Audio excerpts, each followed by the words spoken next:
Second টার্মিনালে তোমাদের শেষ চ্যাপ্টার ছিল অধ্যায় 22 নম্বর অধ্যায়, কি ছিল বিভিন্ন জ্যামিতিক চিত্র অঙ্কন। অধ্যায় 22 এর বিভিন্ন জ্যামিতিক চিত্র অঙ্কনটা আজকে করব। এটা আজকে করব প্রথম পর্ব, দুটো পার্টে করব। এটা ফার্স্ট পার্ট। প্রথম পর্বে আমরা করব লম্ব অঙ্কন। কি লম্ব অঙ্কন? তোমরা পঞ্চম শ্রেণীতে তোমাদের এগুলো করানো হয়েছে, দেখবে তোমাদের টেক্সট পঞ্চম শ্রেণীর টেক্সট বইয়ে নেই, কিন্তু আমাদের আলাদা করে জ্যামিতিক যে সিলেবাস দেওয়া হয়েছিল সেখানে লম্ব অঙ্কন করানো হয়েছিল ক্লাস 5 এ এবং 8 এও করানো হয়েছিল। লম্ব অঙ্কন দুটো ভাবে লম্ব অঙ্কন হয় সাধারণত।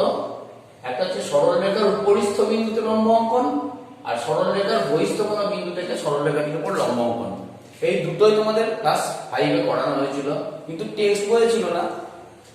ক্লাস 6 এ 22 নম্বর অধ্যায়ে তোমাদের জ্যামিতিক চিত্র অঙ্কনের মধ্যে লম্ব অঙ্কন আছে। এছাড়া আছে, এরপরে আসবো, কোণের একটা সরলরেখার সমদ্বিখণ্ডন আছে, এবং আরো আছে কোণের সমান কোণ অঙ্কন এবং তার কোণটাকে সমদ্বিখণ্ডন। তো আমরা আজকে প্রথম পর্ব করব। প্রথম পর্বে আমরা প্রথমেই করব যেটা লম্ব অঙ্কন। লম্ব অঙ্কন দুটো হয়, একটা হচ্ছে সরলরেখার উপরিস্থ বিন্দুতে লম্ব অঙ্কন এবং সরলরেখার বহিস্থ কোনো বিন্দু থেকে সরলরেখার উপর লম্ব অঙ্কন। তাহলে প্রথমে আমরা করব সরলরেখার উপরিস্থ বিন্দুতে লম্ব অঙ্কন। তার আগে আমরা জেনে নেব এই দুটো জিনিস কিন্তু খুব ইম্পর্টেন্ট, উপরিস্থ এবং বহিস্থ। উপরিস্থ মানে ধরে নিচ্ছি AB একটি সরলরেখা, মনে করছি AB একটি সরলরেখা। উপরিস্থ মানে সরলরেখার উপরে যে কোনো জায়গায় হতে পারে, সরলরেখার উপরিস্থ এখানে হতে পারে, ধরি এটা C বিন্দু, আমার এখানে হতে পারে, এটা ধরে C বিন্দুটা এখানেও হতে পারে, C বিন্দুটা এখানেও হতে পারে, C বিন্দুটা এখানেও হতে পারে। অর্থাৎ একটা সরলরেখার উপরে, একটা সরলরেখার মধ্যে, একটা সরলরেখা মানে আমরা জানি অসংখ্য বিন্দু সমান, সরলরেখাটার উপরে যে কোনো বিন্দু যদি থাকে, এখানে হতে পারে, এখানে হতে পারে, এখানে হতে পারে, এখানে হতে পারে, এখানে হতে পারে। সরলরেখার মধ্যে, সরলরেখার উপরে যে কোনো জায়গায় যদি বিন্দুটা থাকে সেইটাকে বলা হয় সরলরেখার উপরিস্থ বিন্দু। তাহলে AB সরলরেখার উপরে যে কোনো জায়গাতে যদি কোনো বিন্দু থাকে সেটা বলবো সরলরেখার উপরিস্থ বিন্দু। এরপর আসছি বহিস্থ, সরলরেখার বাইরে, সরলরেখার উপরে নয় বাইরে। ধরে নিচ্ছি C বিন্দুটা এইখানে, C বিন্দুটা হলো AB সরলরেখার বহিস্থ কোনো বিন্দু C। C বিন্দুটা এখানে না হয় এখানে হতে পারে, এটা হচ্ছে AB সরলরেখার বহিস্থ বিন্দু। C বিন্দুটা এখানেও হতে পারে, AB সরলরেখার বহিস্থ বিন্দু। মানে সরলরেখার উপরে থাকবে না, সরলরেখার নিচেও থাকতে পারে বা উপরের দিকে যে কোনো জায়গায় যদি কোনো বিন্দু থাকে সেই বিন্দুটাকে বলবো সরলরেখার বহিস্থ কোনো বিন্দু। তাহলে উপরিস্থ বিন্দু মানে বোঝা গেল এই সরলরেখার উপরেই, সরলরেখার মধ্যেই কোনো জায়গায় যে কোনো একটা বিন্দু যদি থাকে সেটাকে বলবো উপরিস্থ বিন্দু। সরলরেখার বাইরে যদি কোনো বিন্দু থাকে এই বিন্দুগুলো হচ্ছে সরলরেখার বহিস্থ বিন্দু। তাহলে প্রথমটা আমরা আগে করে নেব সরলরেখার উপরিস্থ বিন্দুতে লম্ব অঙ্কন। সরলরেখার উপরিস্থ কোনো বিন্দুতে লম্ব অঙ্কন। প্রথমে একটা, তার জন্য প্রথমে একটা সরলরেখা আঁকলাম। AB একটি সরলরেখা আঁকলাম। প্রথমেই একটি সরলরেখা এঁকে নিলাম AB। এবার উপরিস্থ বিন্দু, সরলরেখার উপরিস্থ বিন্দু কি বলেছিলাম, সরলরেখার উপরে কোনো বিন্দু হবে। আমি ধরে নিচ্ছি এখানে সরলরেখার উপরিস্থ বিন্দু হলো P। AB সরলরেখার উপরিস্থ একটি বিন্দু হলো P, সরলরেখার মধ্যে একটা P বিন্দু। এই P বিন্দুর উপর লম্ব অঙ্কন করতে হবে। কি করে আঁকবো? প্রথমে P বিন্দুটাকে কেন্দ্র করে, P বিন্দুকে কেন্দ্র করে যে কোনো চাপ নিয়ে, যে কোনো দৈর্ঘ্যের বৃত্তচাপ নিতে পারি, ছোট বড় যে কোনো চাপ নিয়ে, যে এমন একটা চাপ নেবো সেটা যেন এই সরলরেখাটাকে ছেদ করে। AB সরলরেখার উপর একটা বৃত্তচাপ আঁকলাম। প্রথমে কি করলাম, P বিন্দুকে কেন্দ্র করে AB সরলরেখার উপর একটা বৃত্তচাপ আঁকলাম। এরপরে ওই চাপটাই বাড়ানো কমানো করব না, এই চাপটা সমান করে আবার এই বিন্দুতে বসালাম। এই বিন্দু থেকে আরেকটা বৃত্তচাপ আঁকলাম, হলো আবার ওই একই বৃত্তচাপ নিয়ে এখানে বসিয়ে আরেকটা বৃত্তচাপ আঁকলাম। আবার ওই ব্যাসার্ধ নিয়ে ওই বৃত্তচাপ নিয়ে এইখানে বসিয়ে আরেকটা বৃত্তচাপ আনলাম, যেটা আগের বৃত্তচাপে একটা বিন্দুতে ছেদ করলো। তাহলে কি করলাম, প্রথমে পি বিন্দুকে কেন্দ্র করে যে কোনো দৈর্ঘ্যের ব্যাসার্ধ নিয়ে একটা বৃত্তচাপ আঁকলাম, ওই একই ব্যাসার্ধ নিয়ে আবার এখানে বসিয়ে বৃত্তচাপ আঁকলাম, এখানে বসিয়ে ওই একই ব্যাসার্ধ নিয়ে আবার চাপ আঁকলাম, ওই একই ব্যাসার্ধ নিয়ে এখানে বসিয়ে এই একটা চাপ আঁকলাম। ধরে নিচ্ছি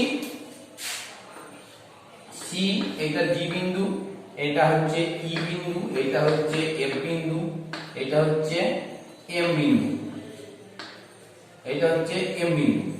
তাহলে এই বিন্দুটা সি, এটা ই, এটা এফ এবং এটা এম। এরপরে পি আর এম এই বিন্দু দুটো যোগ করব, পি এম এই বিন্দু দুটো যোগ করব, যোগ করে বাড়িয়েও দিতে পারি।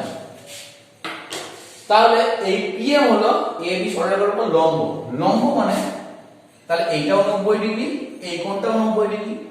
একটা সরলরেখা যখন আরেকটা সরলরেখার উপর দণ্ডায়মান হওয়ার ফলে এ বি সরলরেখার উপর পি এম সরলরেখা দণ্ডায়মান হওয়ার ফলে এই সন্নিহিত কোণ দুটো যদি 90 ডিগ্রি হয়, তাহলে পি এম সরলরেখাটা হচ্ছে এ বি সরলরেখার উপর লম্ব। তাহলে এখানে এ বি সরলরেখার উপরিস্থ পি বিন্দুতে পি এম লম্ব অঙ্কন করলাম। এটাকে নাম দিয়ে আমি জি। তাহলে এবি সরলরেখার উপরিস্থ পি বিন্দু থেকে জিপি, পি বিন্দুতে জিপি লম্ব অঙ্কন করলাম। অতএব লিখব এবি সরলরেখার উপরিস্থ পি বিন্দুতে পিএম ও লিখতে পারি, জিপি ও লিখতে পারি, লিখে দিন এমপি। উপরিস্থ বিন্দুতে পিএম লম্ব অঙ্কন করলাম বা করা হলো, লম্ব অঙ্কন করলাম। অতএব পিএম লম্ব এবি। তাহলে বোঝা গেল উপরিস্থ বিন্দুতে লম্ব অঙ্কন, অর্থাৎ এবি সরলরেখার উপরিস্থ বিন্দু পি, পি বিন্দুতে পিএম লম্ব অঙ্কন করলাম। আরেকবার প্রসেসটা বলে দিই, যে কোনো বৃত্তচাপ নিয়ে কাটলাম এবি সরলরেখাকে, সেটা সি এবং ডি বিন্দুতে ছেদ করলো। সি বিন্দুতে বসিয়ে ওই একই বৃত্তচাপ নিয়ে, বৃত্তচাপটা কমাবো না, আবার আগের বৃত্তচাপকে ই বিন্দুতে ছেদ করলো। ই কে কেন্দ্র করে ওই একই বৃত্তচাপ নিয়ে বড় একটা বৃত্তচাপ আঁকলাম, যেটা এফ বিন্দুতে ছেদ করলো। আগের বৃত্তচাপকে ওই একই ব্যাসার্ধ নিয়ে আবার এফ থেকে বসিয়ে আরেকটা বৃত্তচাপ আঁকলাম, যেটা এই বৃত্তচাপটাকে এম বিন্দুতে ছেদ করলো, পিএম যুক্ত করলাম। তাহলে পিএম হলো এবি সরলরেখার উপরিস্থ বিন্দু পি এর উপর অঙ্কিত লম্ব। তাহলে এইটা বোঝা গেল প্রথমটা, উপরিস্থ বিন্দু। এছাড়াও আরো যদি কোনো প্রসেস থাকে বইয়ে আছে, কিন্তু এইটাই সোজা প্রসেস, এইটাই তোমাদের পরেও কাজে লাগবে। আবার এটা লাগবে 90 ডিগ্রি কোণ আঁকতেও যদি বলা হয়, তাহলে এইটা 90 ডিগ্রি কোণ আঁকা, তখন এটা প্রান্ত বিন্দু করেও আমরা করতে পারি এখানে 90 ডিগ্রি কোণ আঁকা। তো এই প্রসেসটা করলে তোমরা লম্বটা আঁকতে পারবে এবং তার সঙ্গে 90 ডিগ্রি কোণটাও আঁকা যাবে। তাহলে এটা হলো প্রথমটা, সরলরেখার উপরিস্থ বিন্দুতে লম্ব অঙ্কন। এরপরে আমি যাব দ্বিতীয়টা, অর্থাৎ সরলরেখার বহিস্থ বিন্দুতে লম্ব অঙ্কন। দ্বিতীয়ত হচ্ছে সরলরেখার বহিস্থ কোন বিন্দু থেকে সরলরেখার উপর লম্ব অঙ্কন। সরলরেখার বহিস্থ, আগেটা শিখলাম উপরিস্থ, এবার বহিস্থ। একইভাবে একটা সরলরেখা নেব, প্রথমে মনে করি এ বি একটি সরলরেখা, বহিস্থ একটা বিন্দু নিয়েছি এখানে সি। এবার সি বিন্দু থেকে এ বি সরলরেখার উপর লম্ব আঁকতে হবে, বহিস্থ বিন্দু। তাহলে প্রথমেই যে কোনো ব্যাসার্ধ নেব এবং সি বিন্দুতে বসিয়ে যে কোনো ব্যাসার্ধ নিয়ে একটি বৃত্তচাপ অঙ্কন করব। যে কোনো ব্যাসার্ধ নিয়ে সি বিন্দু থেকে যে কোনো ব্যাসার্ধ নিয়ে একটা বৃত্তচাপ অঙ্কন করব। এবি সরলরেখার বহিস্থ বিন্দু সি, সি থেকে যে কোনো ব্যাসার্ধ নিয়ে একটা বৃত্তচাপ অঙ্কন করলাম। এই বৃত্তচাপটা এবি কে ডি এবং ই বিন্দুতে ছেদ করলো। এবি সরলরেখার বহিস্থ বিন্দু সি, সি থেকে এবি সরলরেখার বহিস্থ বিন্দু সি, সি থেকে প্রথমে কি করলাম, একটা যে কোনো ব্যাসার্ধ নিয়ে একটা বৃত্তচাপ অঙ্কন করলাম এবি সরলরেখার উপর, যেটা এবি সরলরেখাকে দুটো বিন্দুতে ছেদ করলো। মনে করছি ডি এবং ই বিন্দুতে ছেদ করলো। এবি সরলরেখার বহিস্থ বিন্দু সি থেকে যে কোনো ব্যাসার্ধ নিয়ে একটা বৃত্তচাপ আঁকলাম, যেটা এবি সরলরেখাকে ডি এবং ই বিন্দুতে ছেদ করলো। এরপর ডি বিন্দু থেকে এটার অর্ধেকের বেশি ব্যাসার্ধ তোমরা সমানও নিতে পারো, অর্ধেকের বেশি ব্যাসার্ধ ডি এর অর্ধেক, মোটামুটি এটা অর্ধেকের বেশি চোখের আন্দাজে, অর্ধেকের বেশি ব্যাসার্ধ নিয়ে দিতে বসিয়ে একটা বৃত্তচাপ আঁকলাম। ডি এর অর্ধেকের বেশি ব্যাসার্ধ নিচ্ছি, অর্ধেকের বেশি ব্যাসার্ধ নিচ্ছি, ডি এর অর্ধেকের বেশি ব্যাসার্ধ নিয়ে ডি থেকে একটা বৃত্তচাপ আঁকলাম। আবার ওই একই ব্যাসার্ধ নিয়ে ই থেকে বসিয়ে আরেকটা বৃত্তচাপ আঁকলাম। কি করলাম, ডি এর অর্ধেকের বেশি, এটা মোটামুটি অর্ধেক, এটা অর্ধেক, অর্ধেকের বেশি ব্যাসার্ধ নেবো বা সমানও নিতে পারো, অর্ধেকের বেশি ব্যাসার্ধ নিয়ে একটা বৃত্তচাপ, ওই একই ব্যাসার্ধ নিয়ে ই বিন্দুতে ছেদ বসিয়ে আরেকটা বৃত্তচাপ, যেটা আগের বৃত্তচাপটাকে একটা বিন্দুতে ছেদ করলো। মনে করি ওই ছেদ বিন্দুটা হলো এম, মনে করি এটা হচ্ছে এম। এবার সি এম যুক্ত করব, সি এম যুক্ত করব।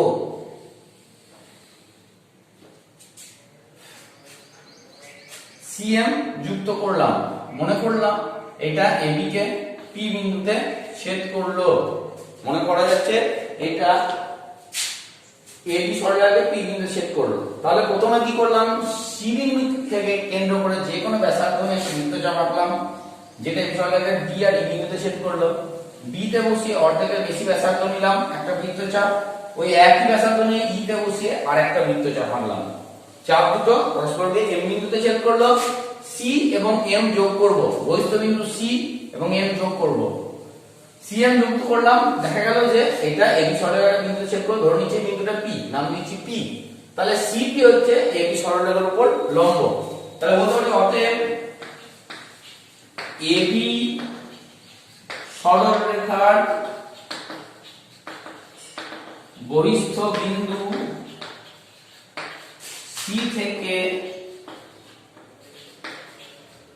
এবি সরলরেখার উপর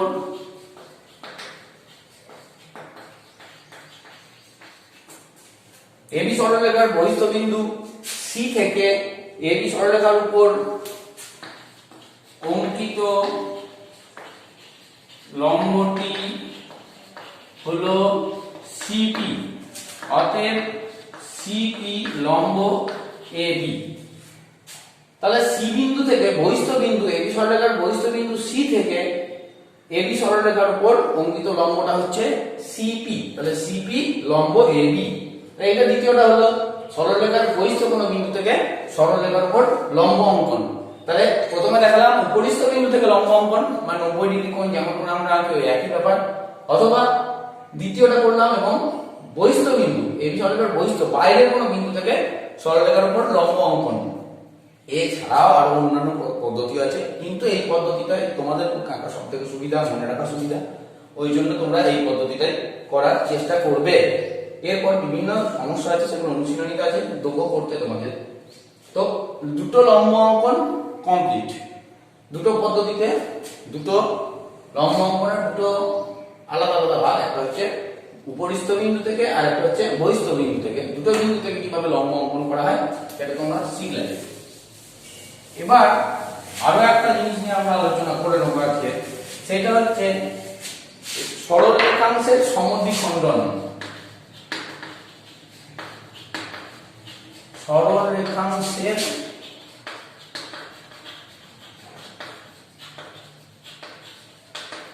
সমদ্বিখণ্ডন অর্থাৎ কোন একটা সরলরেখাকে কিভাবে সমদ্বিখণ্ডিত করা যাবে সেটা আমরা শিখবো। এটা তোমাদের 5 ক্লাস 5 এ পঞ্চম শ্রেণীতে এটা হয়েছে, কিন্তু ক্লাস 6 এ এগুলো টেক্সট বইয়ে যেহেতু দেওয়া আছে সেই জন্য আরেকবার করে নিচ্ছি, এবং এটা তোমাদের সেকেন্ড টার্মিনালের যে সিলেবাস গাইডে দেওয়া আছে সেখানেও দেওয়া আছে, ওই জন্য এটা আমি করে নিচ্ছি।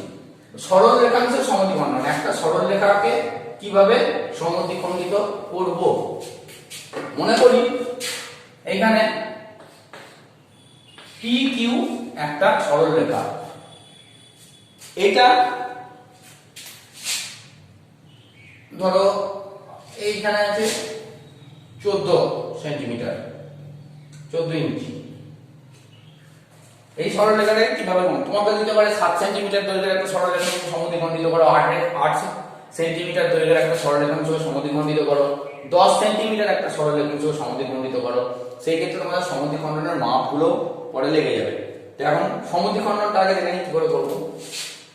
যে সরল রেখাটা নেব আছে তার অর্ধেকের বেশি, অর্ধেকের কম যেন এইটা যেন না হয়, অর্ধেকের কম নয়, সব সময় আঁকতে হবে আমাকে এইখান থেকে বসে অর্ধেকের বেশি, পি বিন্দু থেকে এই যে অর্ধেকের বেশি ব্যাসার্ধ নেব, পি কিউ সরল রেখাটার অর্ধেকের বেশি ব্যাসার্ধ নেব, নিয়ে পি তে বসিয়ে একটা দুদিকে দুটো বৃত্তচাপ আঁকবো। প্রথমে অর্ধেকের বেশি ব্যাসার্ধ নিয়ে পি থেকে বসিয়ে একটা বৃত্তচাপ আঁকলাম সরল রেখাটার উপর দিকে নিচের দিকে। আবার একই ভাবে ওই একই ব্যাসার্ধ নিয়ে, ব্যাসার্ধ কিন্তু কমানো যাবে না, ওই একই ব্যাসার্ধ নিয়ে কিউ থেকে আবার একটা দুদিকে দুটো বৃত্তচাপ আঁকবো।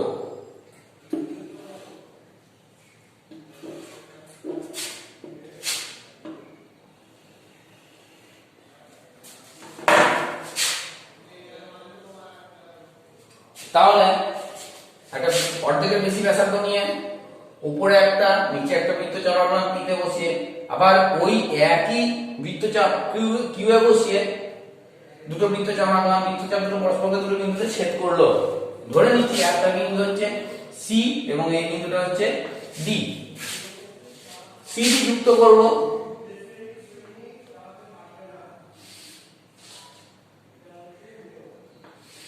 সিডি যুক্ত করলাম, দেখা যাচ্ছে সিডিটা পিকিউ সরল রেখাটা বিন্দুতে ছেদ করবে। মনে করছি এই বিন্দুটা হলো এম বিন্দু,